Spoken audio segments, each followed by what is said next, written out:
Welcome. Today, we're jumping right into a classic clinical case. Think of it like a mystery we need to solve together, one that every single medical professional has got to know inside and out. So here's how we'll crack this case. We'll start with the challenge itself, then pinpoint the error. After that, we'll do a deep dive into the disease, talk about how to manage it, look at the bigger picture, and wrap up with everything you need to absolutely master this topic. All right, let's get straight to it. Here is the central challenge we're faced with. Okay, this is our case file, straight from a 2006 medical board exam. Now, 3 of these statements are absolutely true, but one is an imposter, and it's specifically designed to mislead you. Our job? Find that imposter. So let's cut to the chase. We're going to pinpoint that error right now and then break down why it's wrong. And there it is. The one statement that just doesn't fit the clinical picture is B. And here's why that's the answer. Look at this contrast. It's night and day. Statement B claims the lymph node swelling is asymmetric and painful.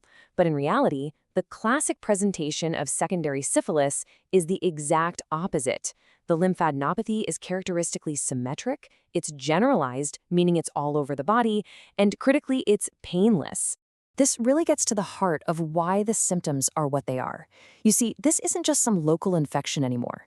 The bacteria have gone systemic. They're everywhere. So the body's entire lymphatic network is reacting to this widespread invasion. That's why you get that generalized symmetric response. Okay, so we've found the error. Now, let's zoom out a bit and really get to know this disease, which has a very famous nickname, the Great Imitator. Now, if you want to understand syphilis, you have to understand this term, enteritis obliterante. It's basically an inflammation of small blood vessels. This one process is the master key. It's what allows the disease to create such a huge variety of signs and symptoms in almost any organ, letting it mimic so many other conditions. And you can see just how varied its presentation is right here. It can cause all sorts of rashes, weird patchy hair loss, and lesions that are incredibly infectious. But that one finding, the rash on the palms and soles, that is one of the most distinctive clues we have. It's a huge red flag that helps us unmask the Great Imitator. So recognizing the signs is half the battle. Now let's talk about the other half, how we confirm the diagnosis and actually treat the patient. The diagnostic strategy is very methodical. You start with a screening test, like a VDRL or RPR. This helps us see if the disease is active and lets us monitor how well treatment is working. And in secondary syphilis, believe me, those titers are usually sky high. After that, you need to confirm it with a more specific treponema test that looks for antibodies targeting the actual bacteria. And here it is. This is the magic number for treatment. A single shot in the muscle of 2.4 million international units of penicillin G benzathine. That's the gold standard, and amazingly, it's been just as effective for decades. Now, a huge heads up. After you give that shot, you have to warn your patient about this reaction. Within a day, they might feel awful. Fever, chills, a bad headache. It is absolutely crucial to tell them up front, this is not an allergy. This is actually a good sign. It means the medicine is working and killing off millions of those bacteria. It's a classic case of feeling worse before you feel better. This old saying, wow, it really captures the terrifying reality of syphilis before we had antibiotics. The cures involve things like mercury and arsenic, toxic heavy metals, but were often just as bad, if not worse, than the disease itself.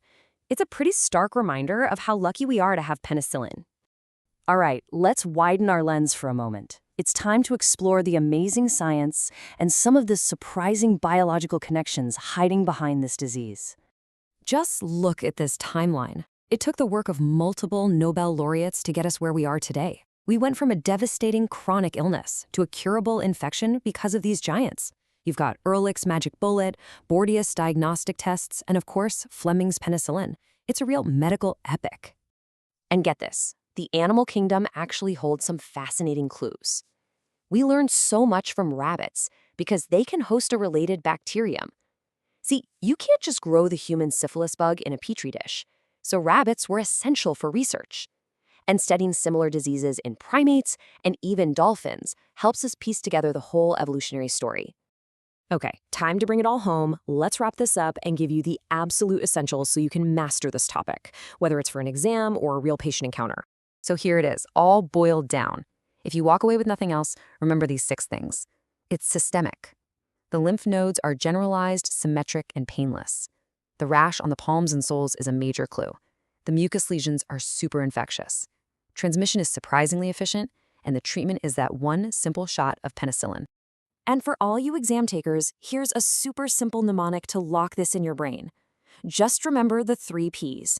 Palma for the palms of your hands, planta for the soles of your feet, and papule for those classic copper-colored bumps. If you see those 3 things together, you should be thinking secondary syphilis. No question. You know, a case like this is such a great reminder of why sharp diagnostic skills are so important. It leaves you with a final thought, doesn't it? What other diseases are out there, hiding in plain sight, just waiting for a sharp clinician like you to unmask them?